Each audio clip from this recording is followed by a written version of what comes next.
Easy Explain, A Vindication of the Rights of Woman by Mary Wollstonecraft, Basic Principles of Women's Rights. So we're going to jump right into chapter 2 here, which she titles The Prevailing Opinion of a Sexual Character Discussed, and starting by looking at education and equality. So here's what Mary has to say about this. I do not believe that a private education can work the wonders which some sanguine writers have attributed to it. Rousseau. Men and women must be educated in a great degree by the opinions and manners of the society they live in. So coming out of the gate, right here, Mary is making a call for equal education for both sexes. Your education should not be different based on your sex. Moving on in chapter 2, she also says some interesting things about friendship and love. So let's see what Mary has to say about love. She says, love from its very nature must be transitory. To seek for a secret that would render it constant would be as wild a search as for the philosopher's stone, or the grand panacea.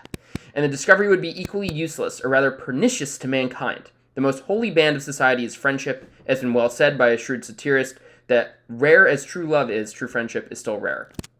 So here Mary is starting to attack this old idea that women fall in love and they stay in love and there's no way that'll ever change. That's, a good virtue for women. But here she's saying women can have friendships and fall in and out of love just like men.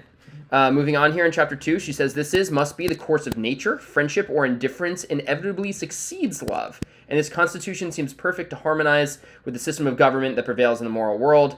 Passions are spurs to action and open the mind, but they sink into mere appetites, become a personal and momentary gratification when the object is gained and the satisfied mind rests in enjoyment.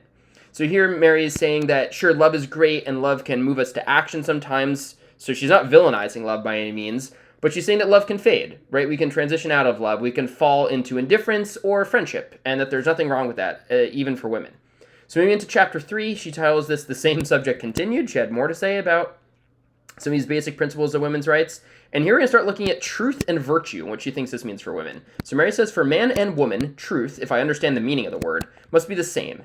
Yet the fanciful female character, so prettily drawn by poets and novelists, demanding the sacrifice of truth and sincerity, virtue becomes a relative idea, having no other foundation than utility, and of that utility men pretend arbitrarily to judge, shaping it to their own convenience. So here Mary is saying that truth, the pursuit of truth, should be an equal endeavor for both men and women, and the truth of women, especially as a virtue, should not be up to the judgment of men. Men should not have this power over what truth can mean and what truth can be for women, especially as a virtue.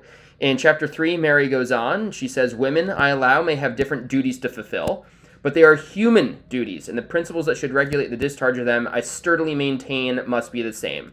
So here Mary is saying, sure, women can have different duties and responsibilities than men in our culture and our society, but at the end of the day, they are human duties. They should have the same or equal value and worth, and they should be treated with the same kind of respect.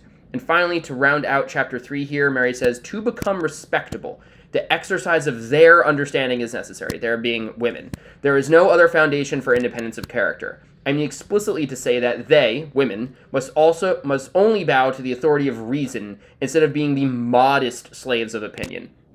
This is a little foreshadowing. Later, she's going to spend quite a deal of time talking about modesty as an ethical problem for women. But essentially, she's saying here women have the full right and, obligation to pursue understanding, to pursue truth that is a virtue for them, instead of being these slaves to the opinions of men, trying to just abide by this virtue of modesty that men have put on them. So it wraps up chapter 3, and for now, I hope that helps.